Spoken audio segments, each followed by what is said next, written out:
when it comes to my world, guest room technology has to come to a point now where we understand what you can do and we have to decide what we shouldn't do.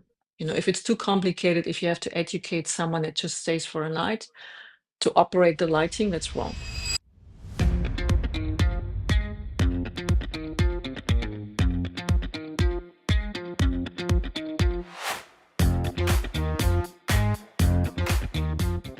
Hey everyone, put your bags down and relax. We'll prepare and serve with flair a hospitality cabaret here on the Room Key. Today we're going global and going ultra luxury. I'm sitting down with Anne Becker Olins, an architect and designer who works on some of the most breathtaking hotels in the world with Accor. Anne brings a unique perspective on what it takes to create an unforgettable guest experience with the rise of lifestyle hotels and how great design can boost a hotel's bottom line. Even if you own a mid scale property, you'll be able to pick up insights on what can elevate your guest experience. So, buckle up. We're ready to dive into the art of business and luxury hotel design. And thanks so much for joining us today. Very welcome. Thank you. Yeah, I like origin stories, and so I want to go way back. Where were you born? Where did you grow up? I grew up in a beautiful town in West Germany called Cologne, very famous for its big cathedral. So that's where I grew up. Um, in a family, very diverse family of a very artistic grandfather who was a good painter, very talented painter, and a very, let's say, very Prussian German other grandfather who was more the engineer. I didn't see it coming. My mother saw it coming, so it was natural that I became an architect. So I have the drawing talent. I love math. I love numbers. So what else? Right. Very nice. So you are in Paris today. Yes. What was that transition? Where did you go to school? Where did you go to university? It was a journey almost in a circle. So I grew up in Cologne, went to university there, studied architecture the good way, and then decided quite early I wanted to be in the epicenter in Germany of where things happen, which was luckily in the early 90s and 80s in Berlin. So I moved from Berlin then to Munich. In Munich, hotel hospitality called me. So it was my first job with Accor in those days, 2001. And I didn't know what it is. I didn't know what the job is about. It was called project management. And I was probably in my plus minus 10 years of being an architect. And I felt that's a good new adventure. And hotels, nothing to say against it, right? Who would, say you don't like hotels? The other component that I was saying before, I come from a family that loves traveling. My parents had a travel agency, so I was used to sit in cars, buses, trains, everything, and Right. love to see the world. I love sitting there and just watching people. It's better for me than reading a book almost. So with this coming into Accor and then all of a sudden being exposed to a lot of hotel projects and really understanding what a hotel makes a hotel was very interesting. And I remember in the early days when you meet your peers, your architect peers, and they were always saying, so you're still with them and then you're still doing hotels, doesn't it become boring? And it doesn't, because you know it. And we were all fans of this industry. Yeah. It changes, it constantly changes. And I wouldn't say it's like fashion, but it is. It goes with all kinds of streams in society, you know, trends, of course, but also habits. I think human habits are very, very much reflected in hotels because hotels usually also host to all kinds of people on business trips, people being very private, enjoying time, and that's why I like watching people. I like their behaviors. I like how they travel, watching how they travel, and I see their needs probably, and I know my needs. So it's for me never boring industry that I'm working in, and I really like the challenges coming with it. Yeah. Yeah, that's an incredible journey. So what was your first entree into the hotels world? It was with Accor. In those days, 2001, they had 5 brands, I think, going from really budget ETAP Ibis up to Novotel, Sofitel into premium and low level luxury. And after 5 years, I was a bit bored and I got tempted by some publications of Hyatt, very American company, and worked for them for 5 years in Zurich as head of their design team for technical services. And then was very lucky to be invited to move to the headquarters in Chicago in 2013. where I started product and brand development. And that was one of the most exciting moves for me, coming from, architecture. Then, in this technical services, it's a lot about interior design, architecture, everything.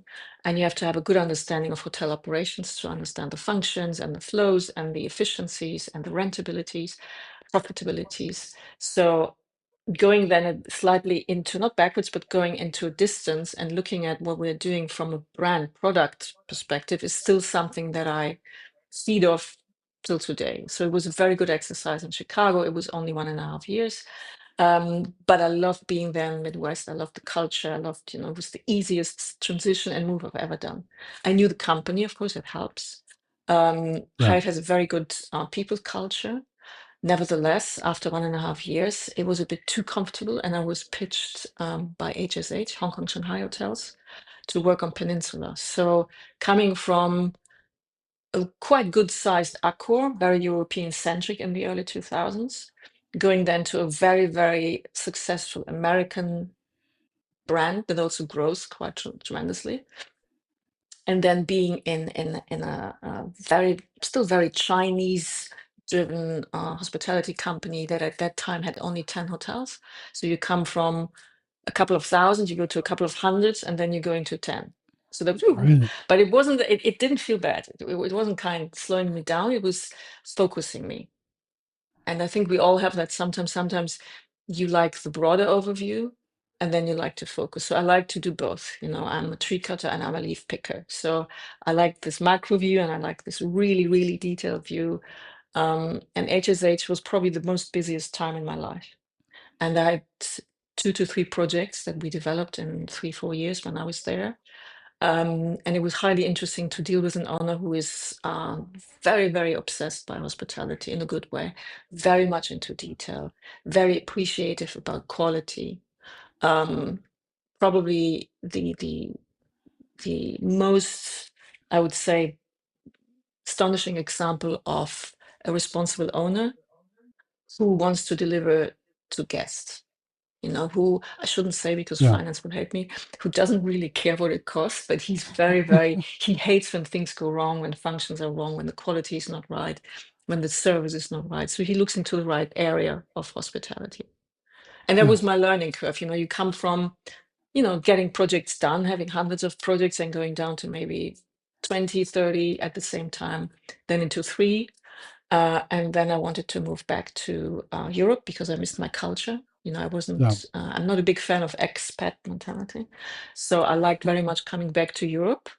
And then Accor came up.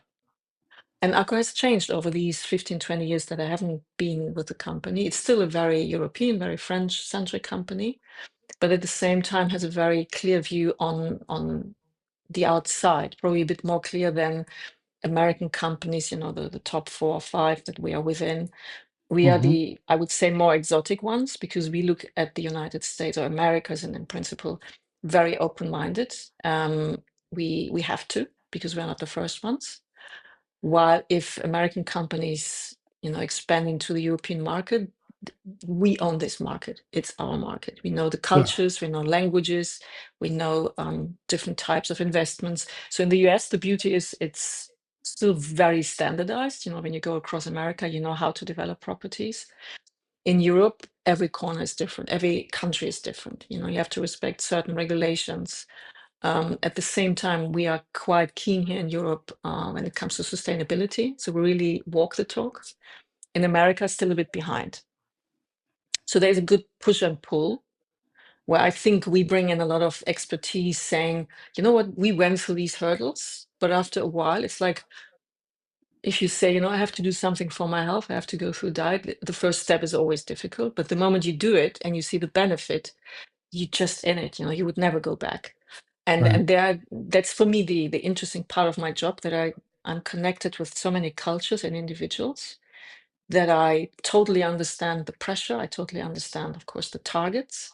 But I think we bring something, or I myself bring something onto the table, which is expertise and maybe also a kind of laid back understanding. That there's certain things you can always find a solution. There is nothing black and white. Nothing is a one-stop shop. Nothing, nothing needs to fit into everything. And I think that's for me, Right. in my personal future now, the most exciting step that, when you come to a point where you understand and when you know what you've done, you can select, but you can also advise very carefully. You don't need to follow the path. You can really Yes. sidetrack. I love that Accor realized that it had to completely change its business structure and its mindset in order to attract you back. Yeah, Clearly, that was the yeah. path It's that still they very were going. French. Having said that, it's a very French company. So you've gone from some more standard projects to some very exclusive luxury hotels around the world. What was that journey like? Well, the journey comes, as I said, with the brands, with their expansion plan. So as an architect, we usually work on a couple of projects. So you become very obsessed with your projects. The moment you go into a company or a real estate company and then a hotel operating company that develops various projects at the same time, you have to streamline. So that's a very intellectual process for creative people like myself. You have to streamline, and if you have an interest in the financial aspect of what you're doing, it's a perfect match. If you don't, you shouldn't do it. You shouldn't go into property development and technical services. My role is part of it. So I fully understand that at the end of the day, it's all about, business. But at the same time, my priority is guest experience. And I mean it. I grew up in this environment. I know what it takes. And I know where also design needs to sit back. People are sometimes a bit obsessed by design. So to your question, the journey from big company, big American company, smaller Asian company, now back into the big European player with a global expand, um, is not contradicting each other. It's a journey where you learn. It's like driving different cars, sometimes, and it depends where you Yeah, drive. yeah, And yeah. it It's feeds an into, so incredible. what I can say today, coming from various sides of the table, I totally understand the owners. I listen to owners because for them, this is the project. It doesn't matter if I know 10 or 100 projects. This is the project that we have to focus on, their project. Yeah, Yeah. yeah, yeah. That's an incredible journey that I would imagine gives you a very, very unique perspective, having worked with such different uh, cultures, very different business models um, that I would imagine is extremely rare in what you do. What's one design feature that every luxury hotel must have? Not sure if it's only luxury hotels because I'm actually quite open-minded. If you would know where I stay sometimes privately, you would be shocked. But I think we could talk endlessly about the term luxury, or we come maybe to lifestyle.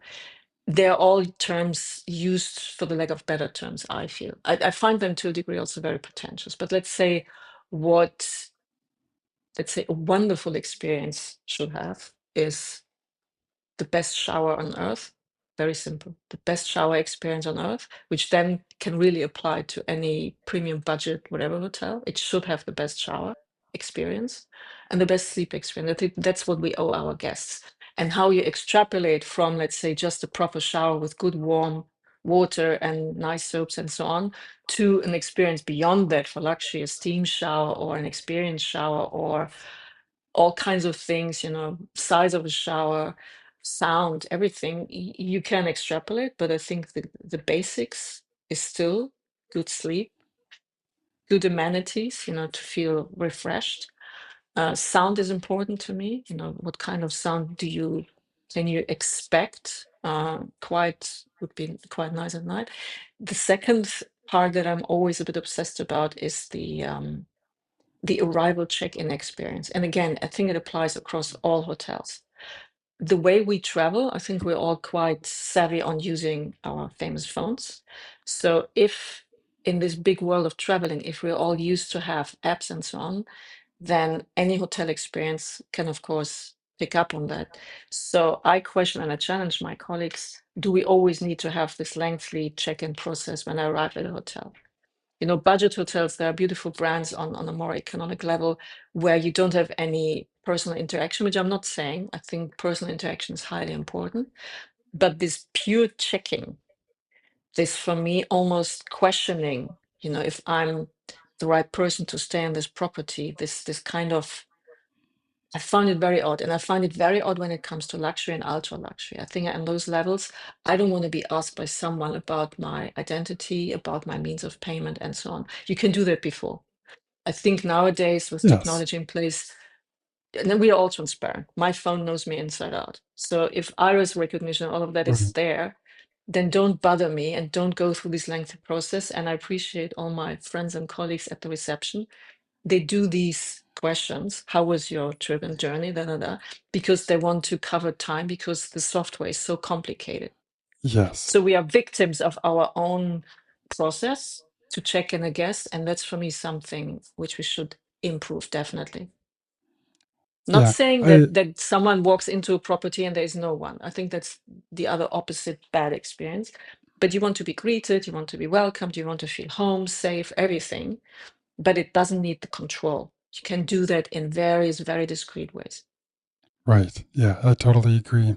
That process doesn't need to be clerical almost, where Yeah, you're yeah, going through and yeah, maybe not as clean and unhuman as like the clear system, like the, going into airports and concerts and stuff like that, where they scan your face. That might be a little yeah, odd, but yeah. something that is very much more streamlined. I But also you know, find you it have to how far do you want to go with privacy? You know, when I'm traveling as a woman and go to weird destinations, I don't want someone mentioning my name next to a person that I don't know. right. So it's about privacy and also, you know, being very discreet in what you're doing. Are you there for business? So if the receptionist asks you, are you for business or leisure? That's almost too much for me. I'm a bit suspicious, but Right. Yeah. And it's fine if you're, sitting at the bar and you want to have a conversation with somebody that you've just met. But yeah, having that conversation at the front desk where you don't know who was around you and not getting to make those decisions. I also find it interesting you brought up the showers. Um, I maybe it's a male thing, I don't know, but I'm used to I stayed at a lot of hostels when I was young, dorm type showers, I'm okay with almost anything.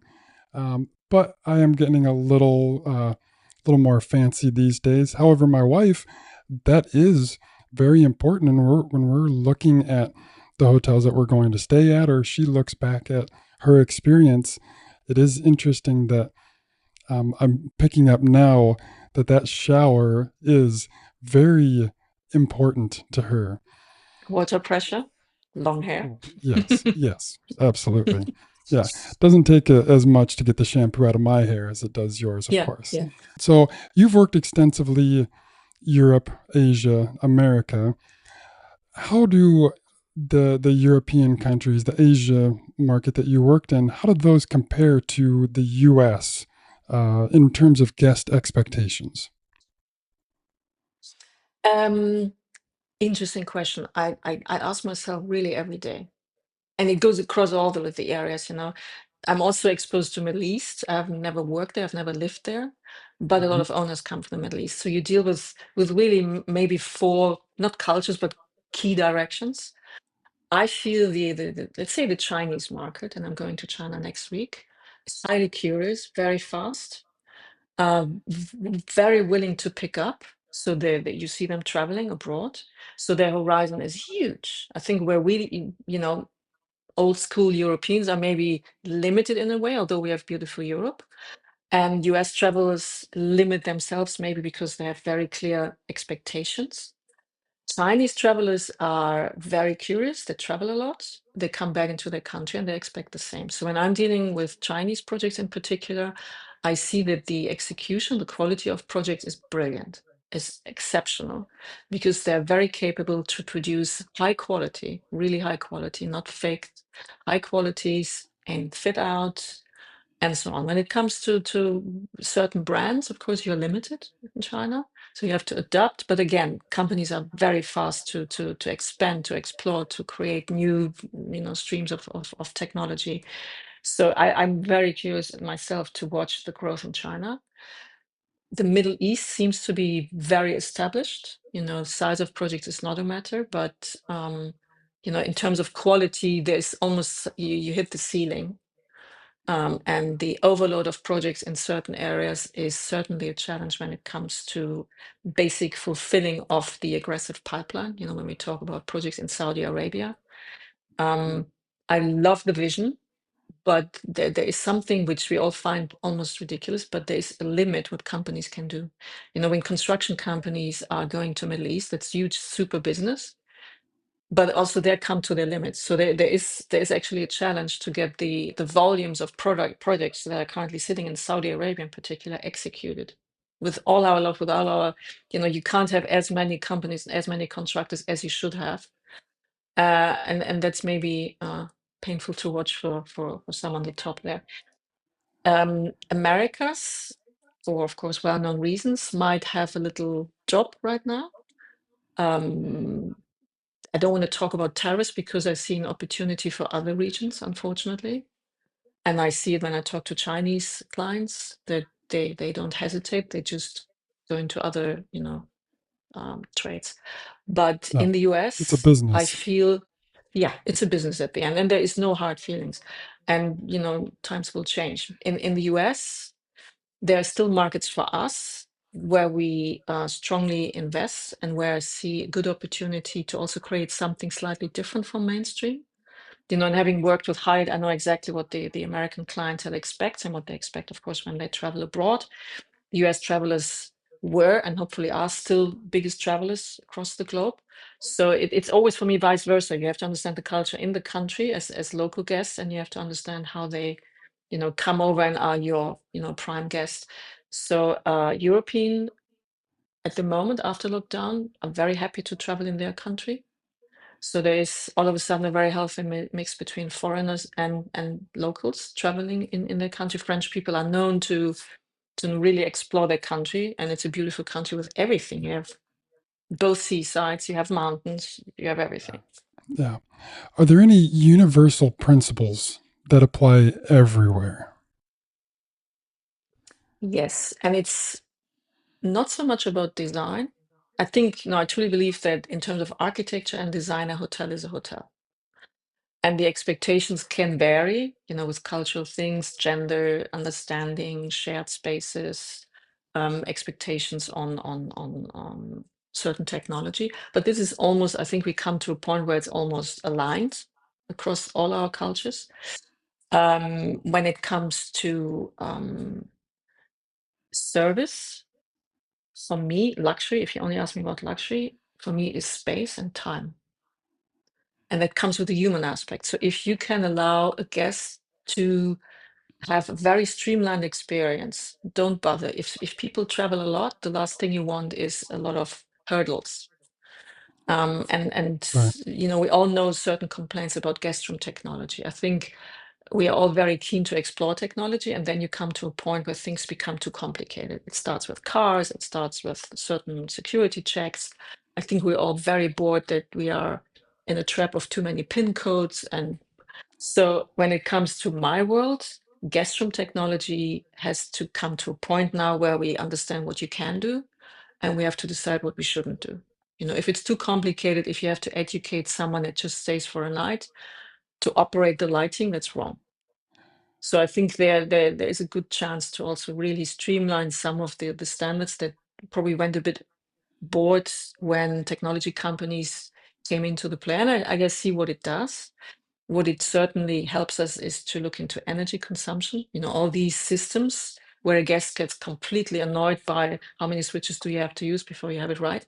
They're Yes. connected to a building management system. So what it does, it helps to really control the energy consumption, but it makes the forefront to a guest highly complicated. If you leave the room, the system understands you're not in the room anymore, so it shuts down certain, energy supply, and it's Yeah. all good for the energy or for the sustainability aspect. But it sometimes creates something highly complicated. Same when you use current cars. I have a car that's currently in the garage.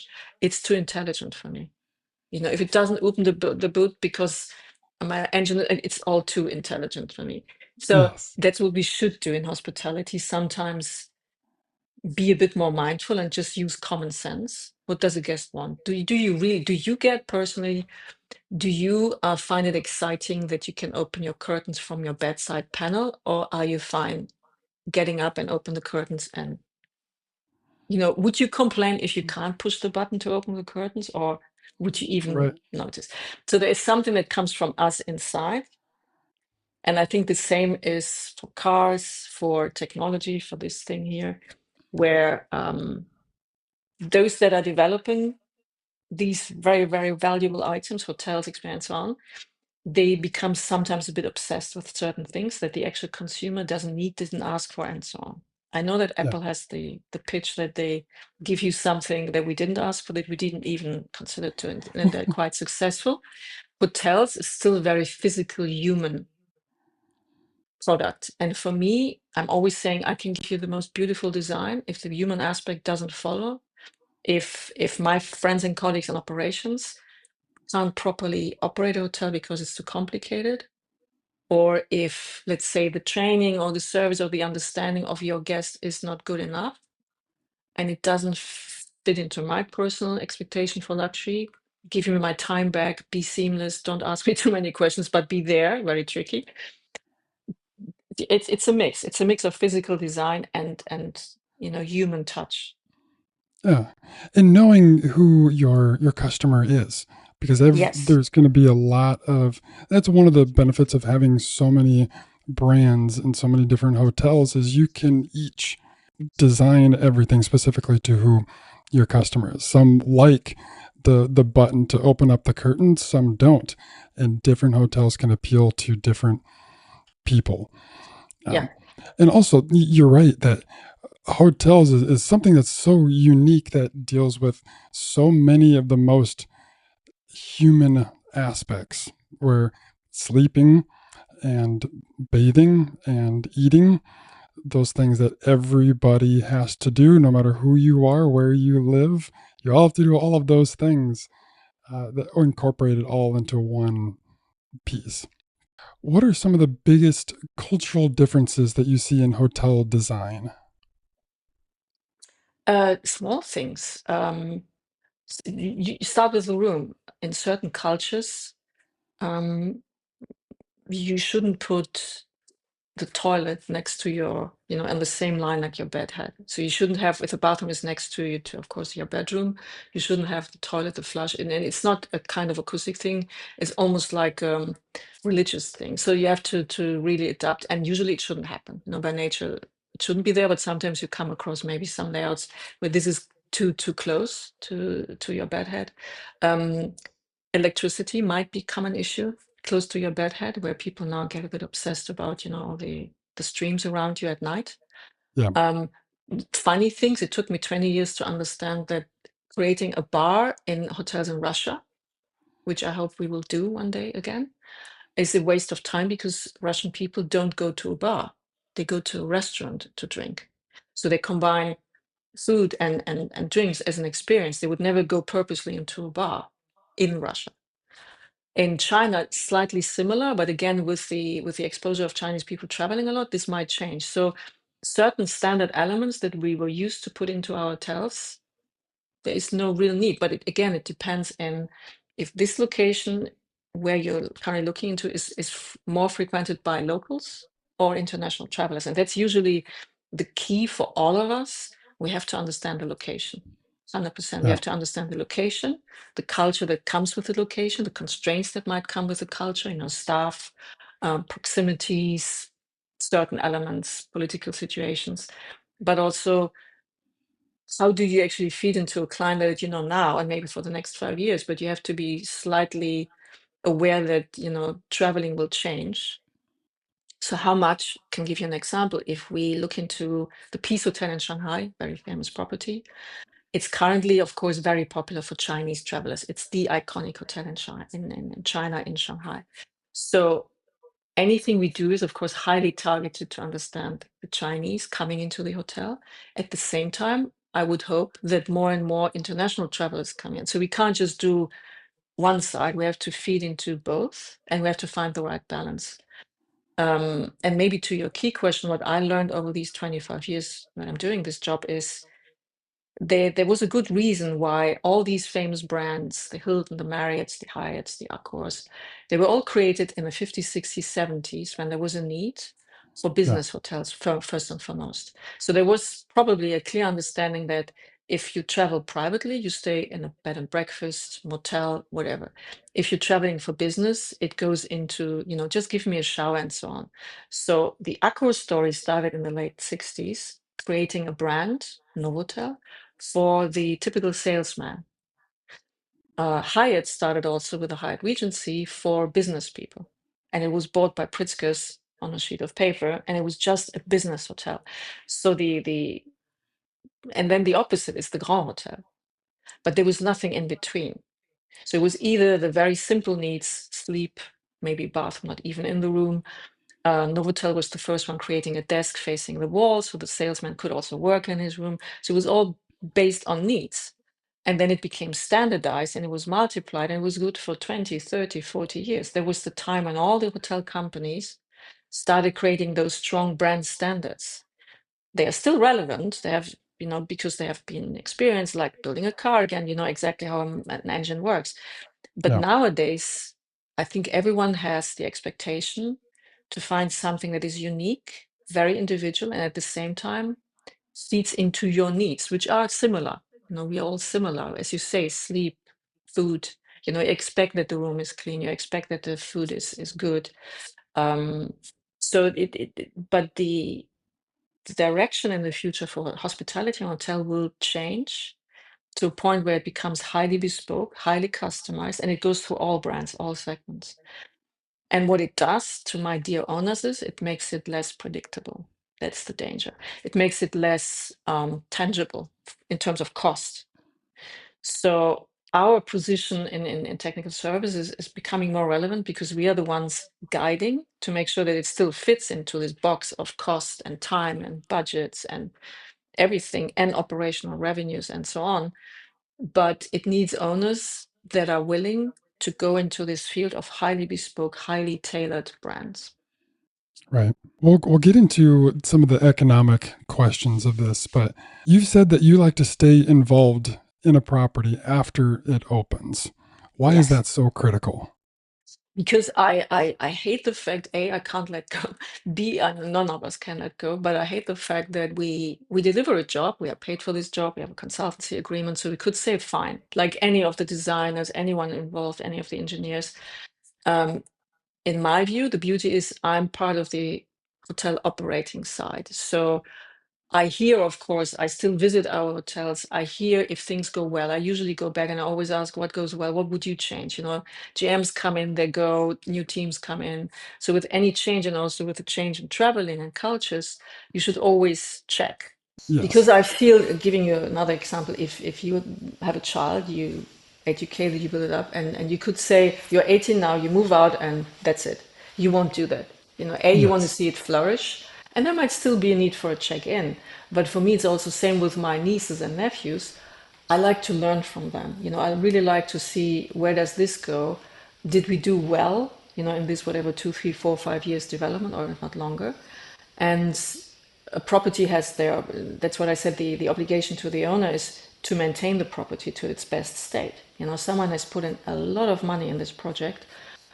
And also the owner's profile is different. Sometimes you have developers, sometimes you have owners that stay with you. So on the ultra luxury level, the beauty is you have owners, you have individuals that you meet when you start the project and they are staying on. So they stay on with the management team while you have built up a relationship over 5 years, a very trustworthy relationship. Yeah.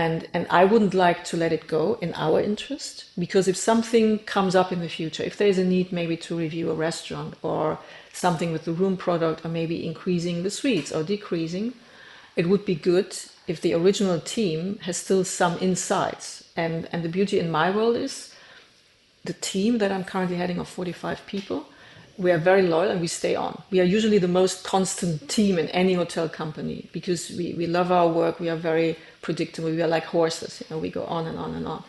So I think it would be a loss for any owner if this initial team would be just cut off.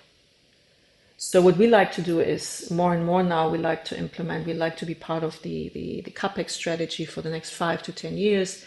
We want to make everyone, our operation team, the hotel owners team, aware that there might be a need to renovate, but I'm also very keen to challenge those typical renovation cycles. Everyone knows there's always this holy 7 years for the soft renovation, 14 years for a big renovation.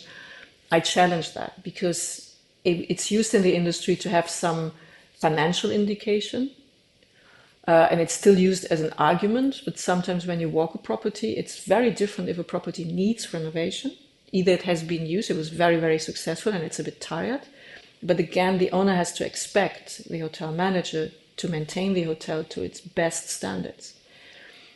And that's where our initial job kicks in. If we have done our job well and have hopefully guided the owners and their teams to give us a product that has the right qualities, not always the extreme highs, because they're sometimes not easy to maintain, but the Right. right qualities that can really last and test the time, then we have done it well. I'm very, very probably highly aggressive to some owners saying, I promise you, if we get the design right, you don't need to touch the bathroom for the next 20, 25 years.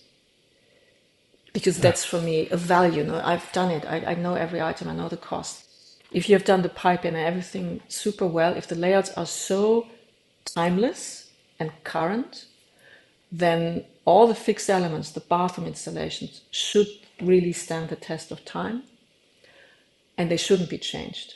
What happened in the past, and it's getting better over the last few years, but in the past there was almost this kind of, so we rip everything out. With this comes the very wrong understanding and the culture that also on the designer side, they think they can be highly trendy because it will be changed in 5, 6, 7 years. And I think that's not right either. Also, Right. hotel operators have to understand that this won't be changed in 5, 6, 7 years if it's not needed. So the design currency for me is highly important, the materials you use. And that's for me then the nicest bridge to talk about sustainability. How sustainable is your design in terms of aesthetic? And how can you really assure to an owner that the investment he made is well made?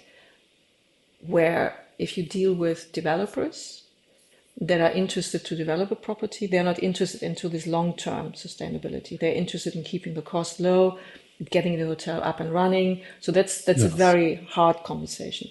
If I have owners, committed owners, they want to keep the property, they will listen. They will say, you're right, it's a bit painful in the beginning, but you maintain a property, you do the right thing for the environment, and you create something of growing value instead of degrading value.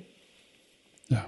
There's so many key parts to this. When I think about a business and getting started, of course, you have the theory of business, and the theory could be accurate or could be way off, but you have this idea that isn't battle tested, that isn't real world, but it has long term aspects to it, and then you start putting that business into action, and now you have a different set of people, sometimes some of the same people, but you now have the implementers, the managers, the actual employees that have come with their own set of experiences, and they want to run things potentially differently, and things just might be a little bit off. But when you start to marry those two together, when you have a plan, you've thought through a lot of things, you have a long-term picture, and you can implement the actual performance of it, getting the people in there, starting to get the guests in there,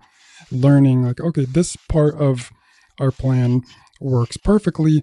These couple things we may need to tweak a little bit, but trying not to get off too far from the parts of the plan that do work.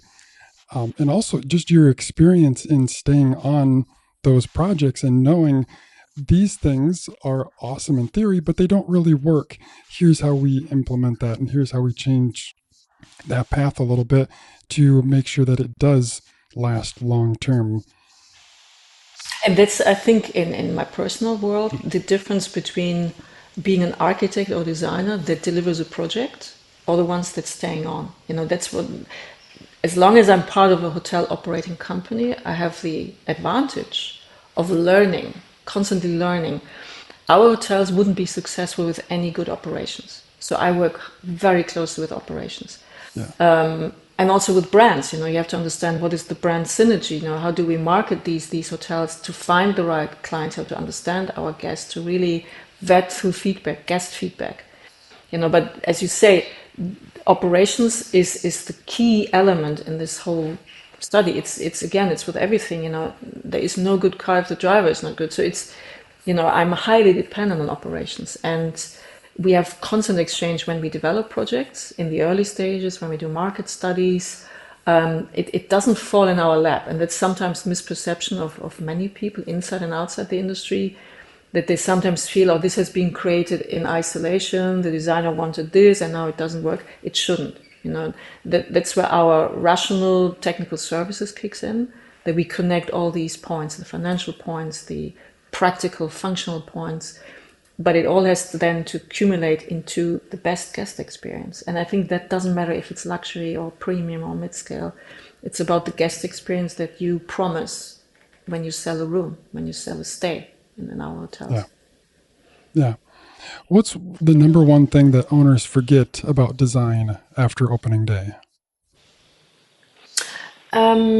I could say keeping us on board, but I think we answered that. It's not so much about design. What they sometimes forget when they open is, openings nowadays are always in a rush. I haven't seen any project in the last 10, Yes. 15 years that was 100% finished.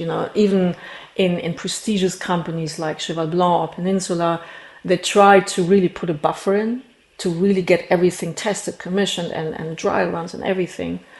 The thing that it's not owners forget it. I think owners are very, very conscious. It's all of us. We sometimes run into opening a hotel and certain elements haven't been finished, completed. And then you start with something that has maybe still a flaw of 5 to 10%, and these 5 and 10% can haunt you. And I would also always say certain elements, maybe going back to design, sometimes I would probably also hold back on certain elements where you need a hotel being almost completed before putting them in. Staging, you need some elements, you have to consider them early on. Yeah. Art is a very big element. It's not decoration, it's art. So you have to talk to owners about substantial art or decorative art, pictures, sculptures.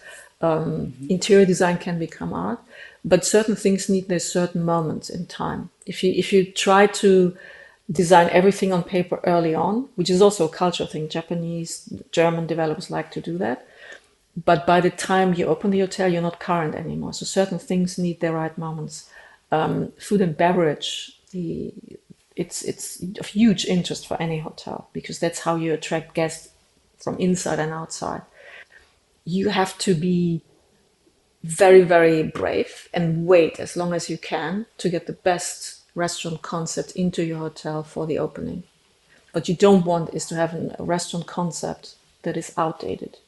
Don't Right. go for the fifth sushi place if, and things are so fast. You are in an environment where you have competition coming up and we all talk to each other so we know what we are doing. But at the same time, you want to feed in the right gap in the market. So you have to be very conscious. So certain things have to happen at a certain time, and a lot of things happen in the last 12 months.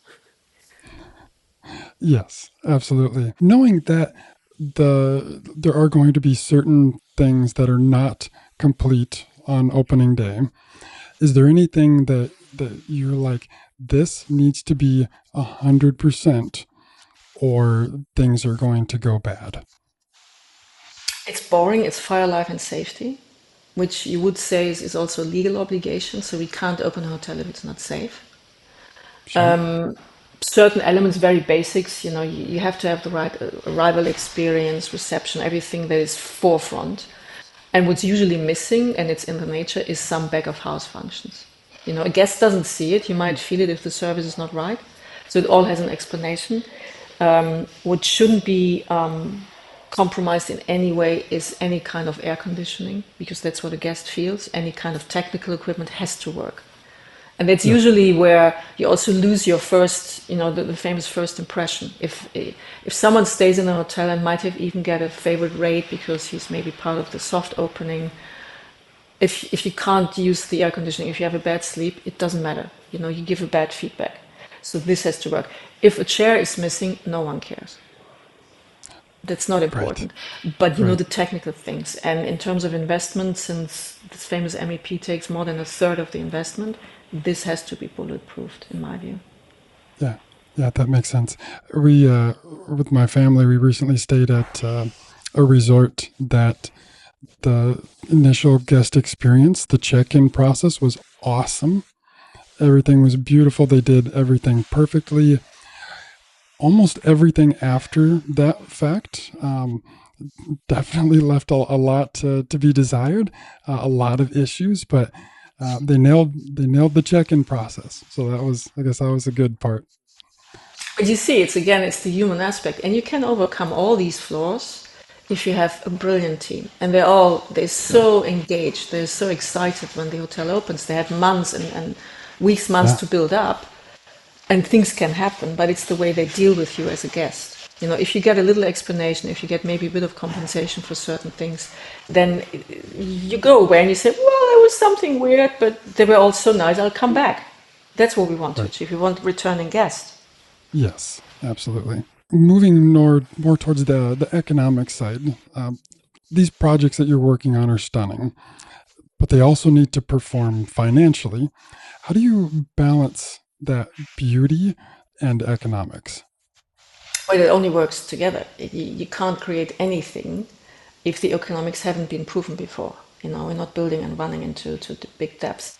It's a constant adjustment.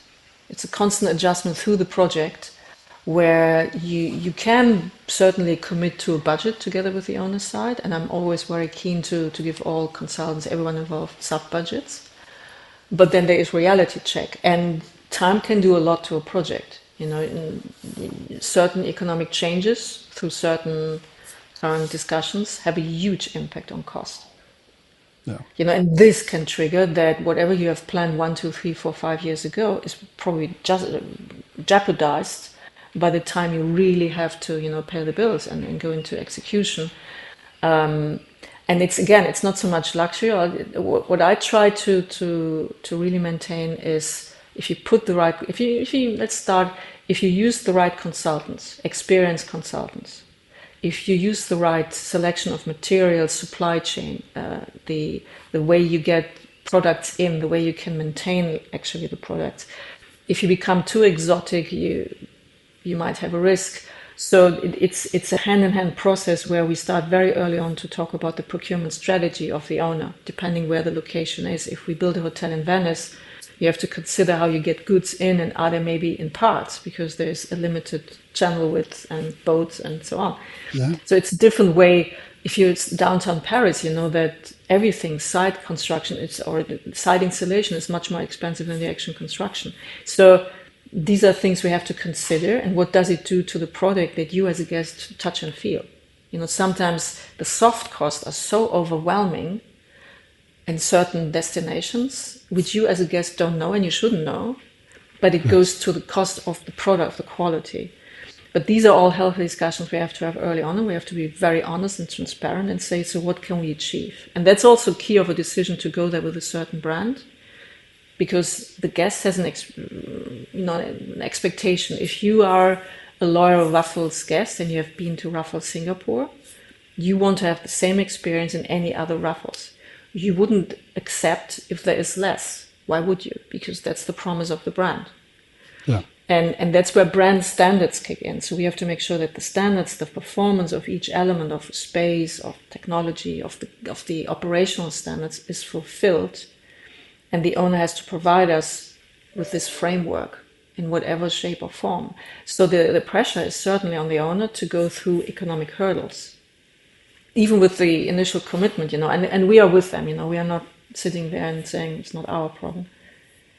right, absolutely. Yeah, it is definitely a partnership, it feels like, with you. If an owner wants a touch of luxury without a huge spend, where should they invest first? I could say space, but I wouldn't. I think what we do when we assess projects, you can be very, very clever about the use of space, because space in most locations is highly expensive. So you can create an area program that is highly efficient and still delivers the experience.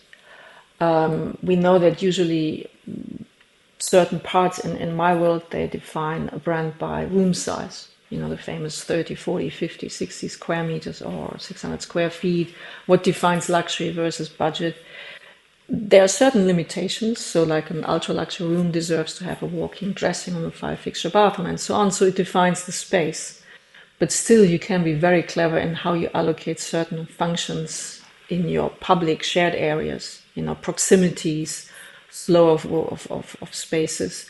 And you can compromise in the best way to allow some synergies between back of house kitchens.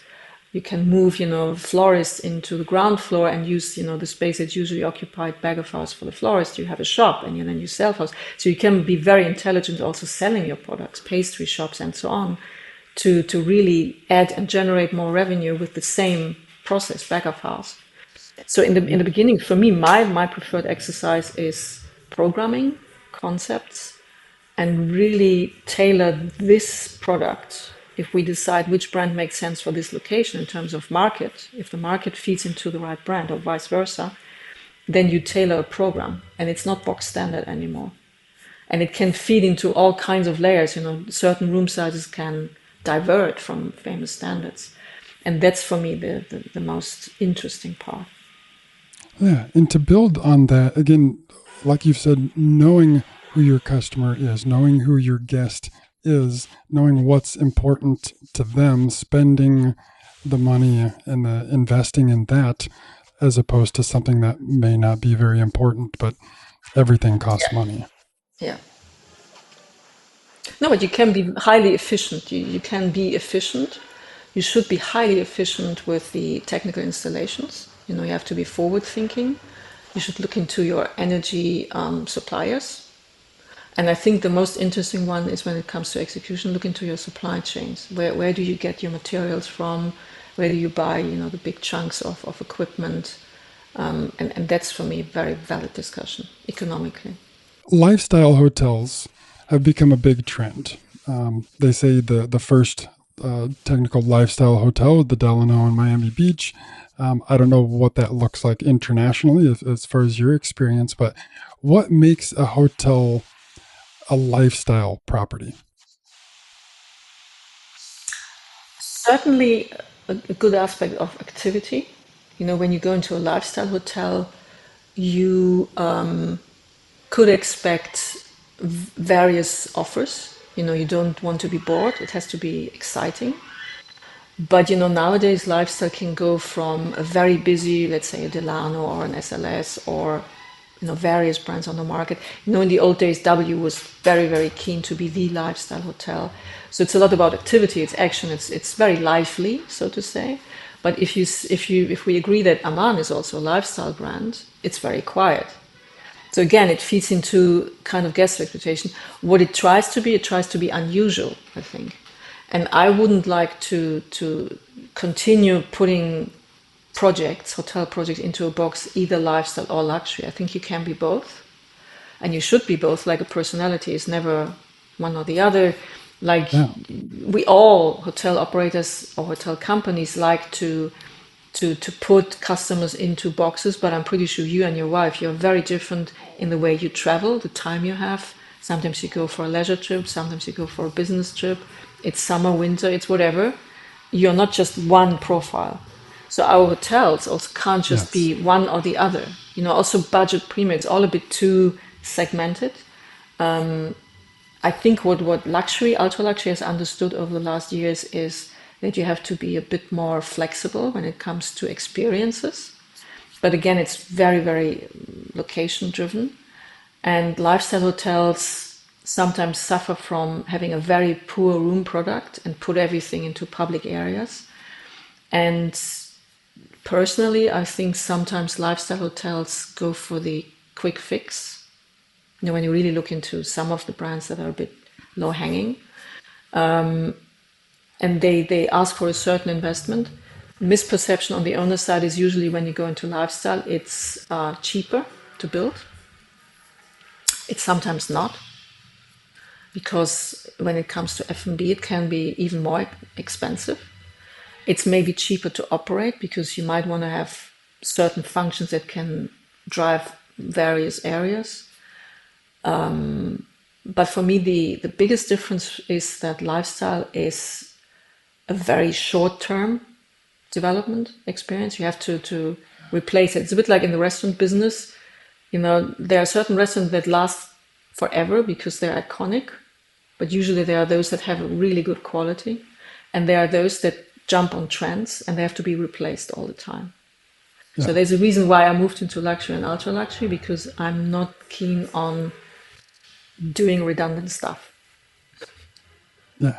Got to keep it interesting for you, which naturally makes it interesting for the guests. Yeah, yeah. And I've Yeah. worked on all these changing concepts, so I have a good base to do that. And for restaurant, it's very, very cool Yeah. to look into all these successful operators right now, and you bring them in. But the backbone of what I'm doing is very conservative, and it's just very, very appreciative of the investments. We have to be conscious. And we have to Yeah. be conscious also about the environment. What are we doing to the environment if we renovate every 2 years a restaurant just because people feel Yeah. bored and you have to give them something new? I think Right. this comes for me with the human aspect. How can you change a kitchen and a menu without throwing away the interior design? Right. And also, how good is that for the guest experience that, again, you want them to come back? Yes, we want something new, we want something interesting, but if you completely change it up every time I'm there, how much am I actually going to be drawn to come back if Yeah, the yeah, experience is going to be different? yeah. It's true. How much What's, do you want to challenge your guests, right? yeah, exactly. What's one of the biggest myths you see about lifestyle hotels? Being cheaper, being cheaper to build. Also, when you try to book some lifestyle hotels, the room rate is quite interesting. Yes. Yeah, a lot of unexpected. And the beauty, I'm not against lifestyle. The beauty of lifestyle hotel is it can really stretch. They try to stay away from a star rating, to give it more. That's maybe the biggest Yeah. myth. For anyone outside, it feels to be very flexible Hmm. in terms of service delivery, products, and you have to find the right guest that goes with it. So as someone who might say, yeah, I'm very keen in exploring lifestyle hotels, you have to be very, let's say, flexible also in your expectations. Yeah. Are there any design or guest experiences trends that excite you most right now? Difficult question. It changes with every project we review. Probably on the technology side to really take some stuff away, even to a point, no TVs in the room, those things that always, those mandatory, those things that have been, yeah, because we always did it. That's something I'm always Yeah. fighting against. So taking away some of the stuff, going back to very human needs, being highly bespoke, being very, very tailored to a location, and make it yours. I think if a brand is very strong in its perception because of the service delivery, because of the human aspect, you have to tailor projects. And that's for me the future trend, to be very cautious about what you do with the location, how you deal with the environmental impact. AI becomes certainly a tool that we like to use, but as a tool. I Yes. think we have to guide this kind of assistance, and we're doing it already quite intensely across all our departments. So it's for me the combination of using technology intelligently, but not becoming kind of victim of it, and then still with this kind of tailored approach. You can't leave it to a grid. You can't just follow standards. You have to divert from standards to make it yours. Right. Absolutely. If you had to sum up the future of guest experience in 3 words, what would it be? I would say too, stay relevant. Stay relevant. Yeah. I like that. You've talked a lot about sustainability. What role will sustainability and wellness play in the next decade of hotel design? I feel that on let's say a business side and then paired with the consumer side, I think what unites us is hopefully an understanding of health. And for me, it's a conscious decision to look into what we're doing every day, wasting materials, how we use, resources and so on. And then, so it's also kind of human aspect, but when it comes into the combination of, sustainability on one hand. So when it comes to wellness, going back into this health aspect, I feel strongly that guests nowadays have higher expectation how to use the hotel, and it might start with a good shower and a good sleep, but also the food that we offer in a room, the famous mini bar, has to go a bit beyond the typical offering. It should, again, not being educational, it should also, feed into senses, be a bit naughty, take the chocolate, whatever, but it should offer a more holistic view on your well-being. I think we have an obligation when people go away from their space. You might have a very rigid nutrition at home because you can manage, you can control it, but when you go somewhere else, you might want to continue that. So hotels have to be very aware that all us individuals, we have certain demands. When I go on a business trip, I usually pick hotels based on the gym facilities. Because when there is a pool, I'm totally on it.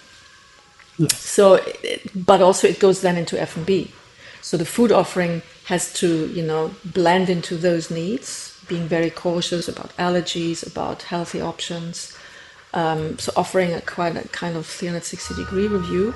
And then, and I think most hotel companies in my spectrum do that, you look into longevity.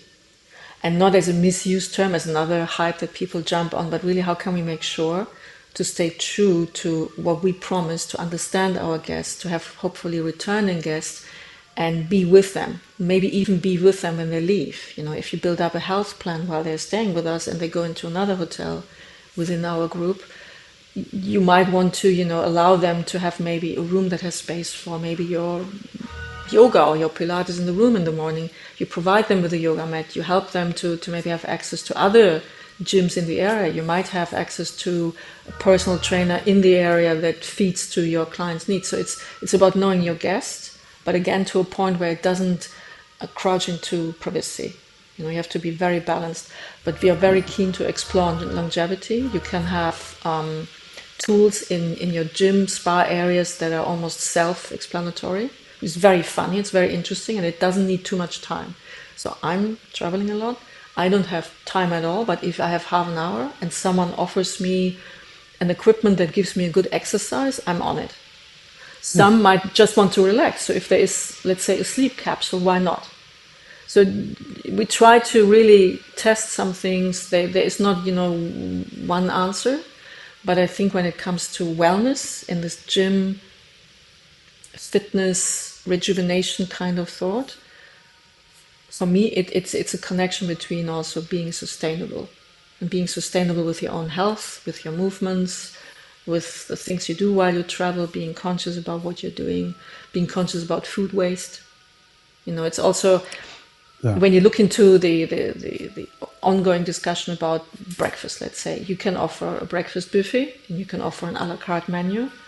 You can give a guest a choice, but you can also, reduce the choice and still give an abundance of things, and not wasting too much. Yes. So we are very keen on checking waste, food waste, energy waste, of course. But at the same time, we want to make sure that the guest has a very, very, splendid experience and just feels better. If you come for leisure or business, it doesn't matter. You have to leave better. That's the aim. Exactly. I love that. What is the trend that you think is the most overhyped in hotel design? Technology. I think technology is a bit overhyped. It has worked before, so it's a bit overhyped. If technology, like coming back to the food waste, there is technology which is brilliant. You check if food has been wasted because either the serving size was too big or the food wasn't liked or whatever. You can have a statistic, and that helps you a lot to adjust your whole kitchen concept. So there I'm not against technology, but when it comes to software and all of that, a bit overhyped, and usually also high risk for flaws, high risk for not delivering what we think it should deliver. So that's for me an overhyped one. Trends, design trends are probably overhyped. You see it, and the tricky part is a lot of projects take, let's say, 5 years. So you design a trend 2, 3 years before the opening, Yeah, and a couple of years after you're open, now and you you're travel around, and completely then all of a behind. sudden you see the same language all over the place. Yeah, yeah. If that's the only thing or the thing that you are uber concerned about, you're going to be behind before you're even launched. Yeah, yeah. It's all manageable. Yes.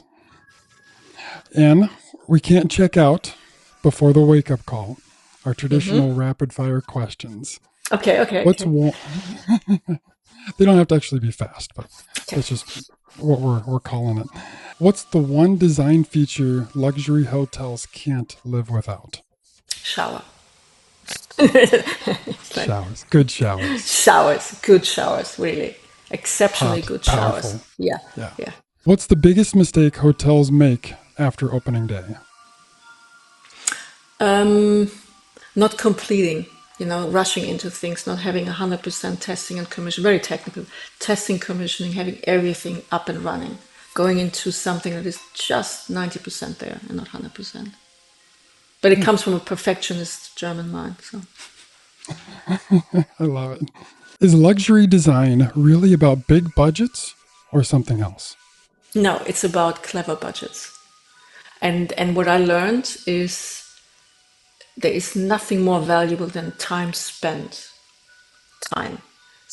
on really going through the right design, the right layouts, the right programming. If you rush in the beginning and you rush at the end, you've lost twice.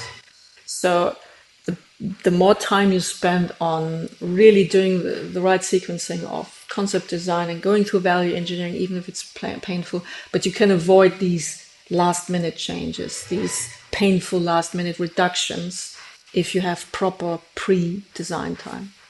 Do your market Yeah, study, adjust it through your process, all of them. yeah. What would be Anne's dream project to work on? Whether that's location or certain guest experience.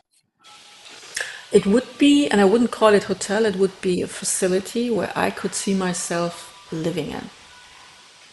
Hmm, okay. And my personal idea is that what we call hospitality today will be the spaces we, maybe not our, my generation, maybe the future generations, live in when the whole notion of owning properties is gone, where maybe generations after us like to move around.